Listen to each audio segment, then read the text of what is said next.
नमस्कार शेतकरी मित्रांनो, शेतकऱ्यांसाठी अत्यंत आनंदाची अशी बातमी आलेली आहे। ती आनंदाची बातमी म्हणजे कापूस व सोयाबीन अनुदान योजना।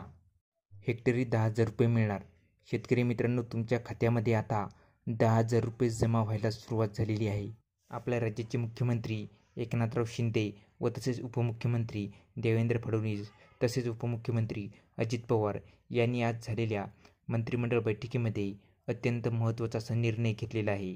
आणि तो महत्त्वाचा निर्णय म्हणजे खरीप हंगाम 2023 मधील कापूस व सोयाबीन उत्पादक शेतकऱ्यांना अनुदान वितरण करण्याचा त्यांनी निर्णय घेतलेला आहे।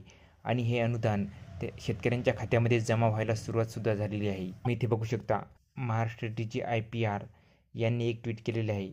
2023च्या खरीप हंगामातील कापूस व सोयाबीन उत्पादक शेतकऱ्यांना अनुदान वितरणाचा शुभारंभ मुख्यमंत्री एकनाथराव शिंदे, उपमुख्यमंत्री देवेंद्र फडणवीस व उपमुख्यमंत्री अजित पवार यांच्या हस्ते राज्य मंत्रिमंडळ बैठकीमध्ये करण्यात आलेला आहे।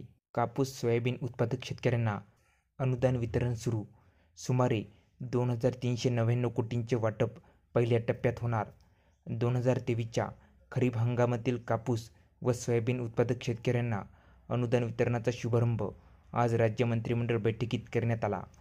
यावेळी उपस्थित मुख्यमंत्री एकनाथराव शिंदे, उपमुख्यमंत्री देवेंद्र फडणवीस, उपमुख्यमंत्री अजित पवार यांच्या हस्ते ऑनलाईन पद्धतीने हे अनुदान शेतकऱ्यांच्या खात्यात जमा करण्यात आलेले आहे। म्हणजे शेतकरी मित्रांनो, जे काही सोयाबीन व कापूस उत्पादक शेतकऱ्यांना अनुदान देणार होते, ते अनुदान आता शेतकऱ्यांच्या खात्यामध्ये वितरण करण्यात आलेले आहे।